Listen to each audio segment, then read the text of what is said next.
ಗೋವಾದಲ್ಲಿ ಮಗುವನ್ನ ಕೊಂದ ಪ್ರಕರಣಕ್ಕೆ ಸಂಬಂಧಪಟ್ಟಾಗೆ ಸೂಚನಾ ಮತ್ತೆ ಆಕೆಯ ಪತಿ ವೆಂಕಟರಮಣ ಇಬ್ಬರನ್ನು ಕೂಡ ಇವತ್ತು ಒಟ್ಟಿಗೆ ಕೂರಿಸಿ ಪೊಲೀಸರು ವಿಚಾರಣೆಯನ್ನ ಮಾಡ್ತಾರೆ.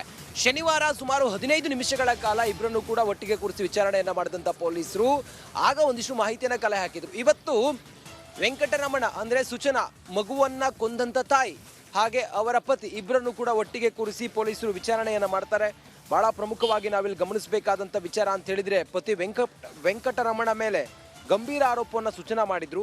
ಇತ್ತ ಪತ್ನಿ ಸೂಚನಾಳಿಂದಲೇ ಸಂಸಾರ ಹಾಳಾಗಿದ್ದು ಅಂತೇಳಿ ಪತಿ ಕೂಡ ಹೇಳಿದ. ಮಗುವನ್ನ ಯಾಕೆ ಕೊಲೆ ಮಾಡಿದ್ದು ಅಂತೇಳಿ ಪತಿ ಪ್ರಶ್ನೆ ಮಾಡಿದ್ರು. ಮಗುವಿನ ಸಾವಿನ ಬಗ್ಗೆ ನನಗೇನು ಗೊತ್ತಿಲ್ಲ ಅಂತೇಳಿ ಮೊನ್ನೆ ವಿಚಾರಣೆಯಲ್ಲಿ ಸೂಚನಾ ಹೇಳಿದ್ರು. ತಾನು ಮಲಗಿದ್ದ ವೇಳೆ ಮಗು ಸಾವನ್ನಪ್ಪಿದೆ ಅಂತೇಳಿ ಸೂಚನಾ ಹೇಳಿದ್ದಾರೆ. ರಿಪಬ್ಲಿಕ್ ಕನ್ನಡಕ್ಕೆ ಗೋವಾ ಪೊಲೀಸ್ ಮೂಲಗಳಿಂದ ಮಾಹಿತಿ ಲಭ್ಯವಾಗಿದೆ. ಇವತ್ತು ಇಬ್ಬರನ್ನು ಕೂಡ ಒಟ್ಟಿಗೆ ಕೂರಿಸಿ ವಿಚಾರಣೆಯನ್ನ ಮಾಡ್ತಾರೆ. ಒಟ್ಟಾರೆ ಇವರಿಬ್ಬರ ನಡುವಿನ ಕಲಹಕ್ಕೆ ಆ ಮಗುವನ್ನ ಕೊಂದಿದ್ದು ಮಾತ್ರ ದುರ್ದೈವ.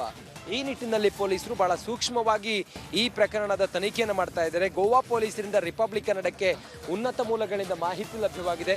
ಅದರ ಪ್ರಕಾರ ಇಬ್ಬರನ್ನು ಕೂಡ ಜೊತೆಗೆ ಕೂಡಿಸಿ ಇವತ್ತು ವಿಚಾರಣೆಯನ್ನ ಮಾಡ್ತಾರೆ ಪೊಲೀಸರು ಅನ್ನೋದು ಈ ಸದ್ಯಕ್ಕೆ ಮಾಹಿತಿ ಲಭ್ಯವಾಗಿದೆ.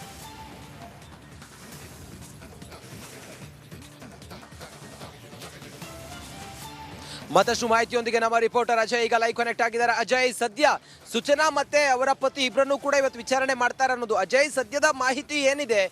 ಏನಾದ್ರೂ ಇನ್ವೆಸ್ಟಿಗೇಷನ್ ಪರ್ಪಸ್ ಇಂದ ಇವತ್ತಿನ ವಿಚಾರಣೆ ಬಹಳ ಪ್ರಮುಖವಾಗುತ್ತಾ? ಏನ್ ವಿಚಾರ ಇದೆ ಅಜಯ್?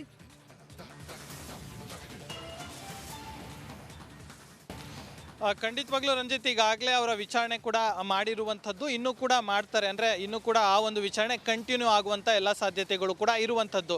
ಅಂದರೆ ಈ ಒಂದು ವಿಚಾರಣೆಯಲ್ಲಿ ಸೂಚನಾ ಮತ್ತು ವೆಂಕಟರಮಣ ಏನಿದ್ದಾರೆ ಅವರಿಬ್ಬರನ್ನು ಕೂಡ ಮುಖಾಮುಖಿಯಾಗಿ ಕೂರಿಸಿ ಈಗಾಗಲೇ ಕಲ್ಲಂಗುಟ್ಟು ಪೊಲೀಸರು ಅಂದರೆ ಗೋವಾ ಪೊಲೀಸರು ಈಗಾಗಲೇ ವಿಚಾರಣೆ ಕೂಡ ಶುರು ಮಾಡಿರುವಂಥದ್ದು. ಅಂದರೆ ಆತನ ಅಂದರೆ ವೆಂಕಟರಮಣ ಏನಿದ್ದಾನೆ ಆತನಿಗೂ ಕೂಡ ನೋಟಿಸನ್ನು ಕೊಟ್ಟಿದ್ರು. ನೋಟಿಸನ್ನು ಕೊಟ್ಟು ಕರೆಸಿದ್ರು, ನೀವು ಕೂಡ ವಿಚಾರಣೆಗೆ ಬರಬೇಕು, ಈ ಕೇಸಲ್ಲಿ ನಿಮ್ಮ ಒಂದು ಪ್ರಾಮುಖ್ಯತೆಯೂ ಕೂಡ ತುಂಬ ಇದೆ, ಸೊ ಹೀಗಾಗಿ ನೀವು ಬರಬೇಕು ಅನ್ನೋ ಒಂದು ವಿಚಾರವನ್ನು ಕೂಡ ಹೇಳಿದರು. ಸೊ ಹೀಗಾಗಿ ಅವರನ್ನು ಕರೆಸಿ ಈಗಾಗಲೇ ಇಬ್ಬರನ್ನು ಕೂಡ ಮುಖಾಮುಖಿ ಕೂರಿಸಿ ಈಗಾಗಲೇ ವಿಚಾರಣೆ ಮಾಡ್ತಾ ಇರುವಂಥದ್ದು. ಆದರೆ ಸೂಚನಾ ಹೇಳ್ತಾ ಇರುವಂಥದ್ದು ಅಂದರೆ ನಾನು ಮಗನನ್ನು ಕೊಲೆ ಮಾಡಿಲ್ಲ ಅಂತ ಒಂದು ವಿಚಾರವನ್ನು ಕೂಡ ಅವರು ಪ್ರಸ್ತಾಪವನ್ನು ಮಾಡ್ತಾ ಇದ್ದಾರೆ.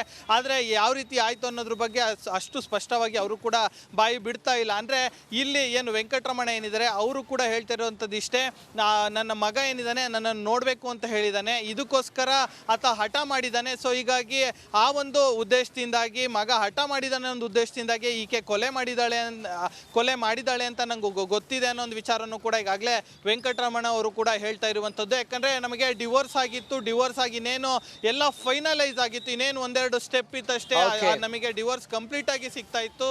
ಆದರೂ ಕೂಡ ಈಕೆ ಅಂದರೆ ನಾನು ಕೂಡ ಮಗನನ್ನು ನೋಡೋದಕ್ಕೆ ಬಿಡ್ತಾ ಇರಲಿಲ್ಲ, ಆದರೂ ಕೂಡ ನಾನು ಪರ್ಮಿಷನ್ ತಗೊಂಡಿದ್ದೆ ಅನ್ನೋ ಒಂದು ವಿಚಾರವನ್ನು ಕೂಡ ಪೊಲೀಸರು ಮುಂದೆ ಈಗಾಗಲೇ. ಓಕೆ ಅಜಯ್, ಥ್ಯಾಂಕ್ ಯು ನಿಮ್ಮೆಲ್ಲ ಮಾಹಿತಿಗಾಗಿ. Okay, thank you Ajay.